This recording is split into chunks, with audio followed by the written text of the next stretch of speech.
તો જોઈ લો મિત્રો, મસ્ત સરસ મજાના ભીંડા બટાકાનું મારું શાક બનીને તૈયાર થઈ ગયું. હવે ઉપર થોડા ધાણા નાખી દઈએ.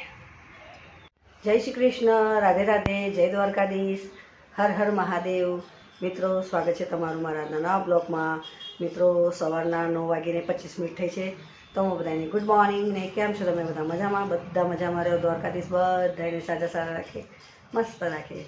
તો મિત્રો, ચેનલ પર નવા તો સબસ્ક્રાઈબ કરજો. વિડીયો સારો લાગે તો લાઇક શેર કોમેન્ટ કરજો. તો જો બધું ઘરનું કામ પતી ગયું, નાહી ધોઈને એકદમ ફ્રેશ, પૂજા બી થઈ ગઈ. પણ આજે ગરમી બહુ થઈ રહી છે અને જમવાનું બનાવવાનું છે. તો વિડીયોમાં બનાવી રહેજો. વિડીયો સારો લાગે તો લાઇક શેર કોમેન્ટ કરજો અને ચેનલ પર નવા તો સબસ્ક્રાઈબ કરવાનું ભૂલતા નહીં. તો ચાલો જમવાનું બનાવવાની શરૂઆત કરું. તો બનાવી રહેજો વિડીયોમાં. મિત્રો, જમવા બનાવવાની શરૂઆત કરી દીધી છે. ભીંડા કાપ્યા છે મેં 250 ગ્રામ જેટલા અને 2 ભાગ કરીને હવે કકડા કરીને કાપી લીધા છે, કેમ કે ઈયળો ના હોય એટલે. અહીંયા બટાકા પણ મેં સમારીને રાખ્યા છે, 2 ટમાટર, 1 ડુંગળી ને 2-3 લીલા મરચાં. તો ચાલો, અહીંયા કઢાઈમાં તેલ મૂકી દીધું છે ગરમ કરવા. તો પહેલાં આપણે ભીંડા શેકી કાઢીએ.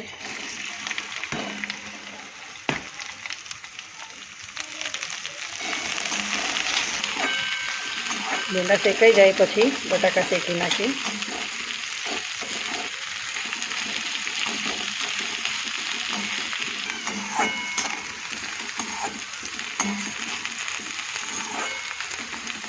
જો ભીંડા શેકાઈ ગયા મસ્ત. હવે આને કાઢીને આમાં બટાકા શેકી કાઢીએ આપણે.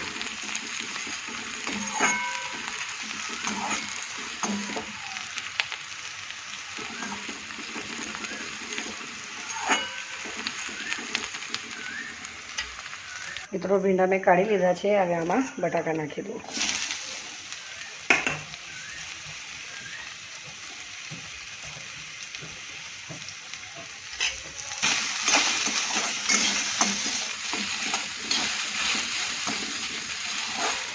બટાકાને બરાબર આપણે શેકાવા દઈએ.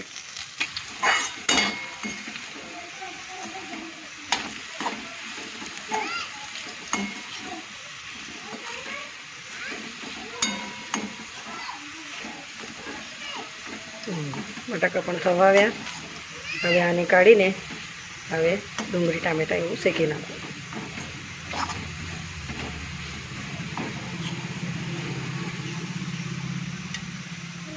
જો બટાકા સતળાઈ ગયા. હવે એને કાઢી લીધા. હવે થોડું જીરું નાખી દઈએ, 1 ચમચી જેટલું પડશે.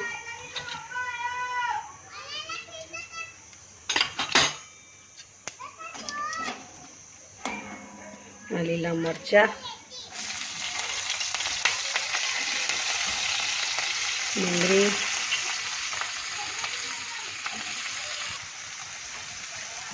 મીઠી લીમડી,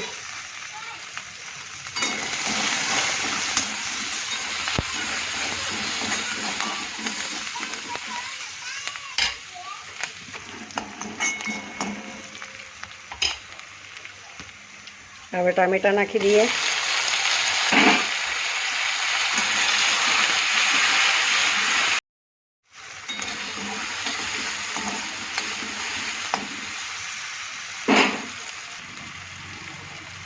અડધી ચમચી જેટલું હળદર, 1 ચમચી લાલ મરચું,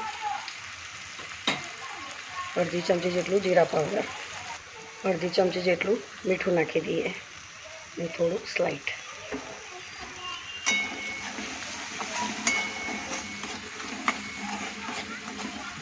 મસાલો સરખો શેકાય ત્યાં લાગીને એને થોડું ઢાંકીને રાખી દઈએ. ચાલો, હવે ભીંડા નાખી દઈએ.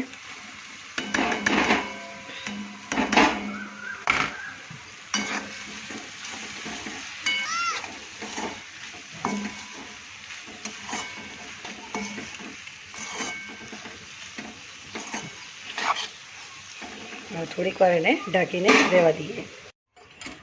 તો ચાલો મિત્રો, 10 મિનિટ પછી આપણે ખોલીને જોઈ લઈએ.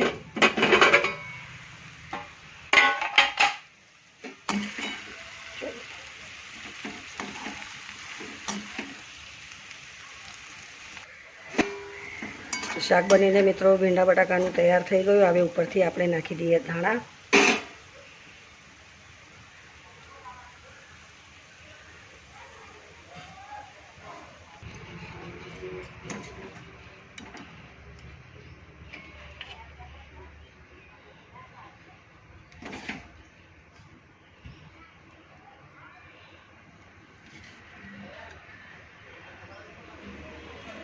જોઈ લો મિત્રો, મસ્ત સરસ મજાના ભીંડા બટાકાનું મારું શાક બનીને તૈયાર થઈ ગયું.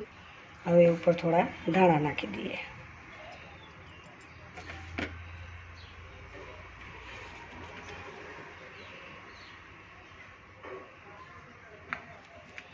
વિડીયો સારી લાગે તો લાઇક, શેર, કોમેન્ટ કરજો અને ચેનલ પર ન હોય તો સબસ્ક્રાઈબ કરવાનું ભૂલતા નહીં.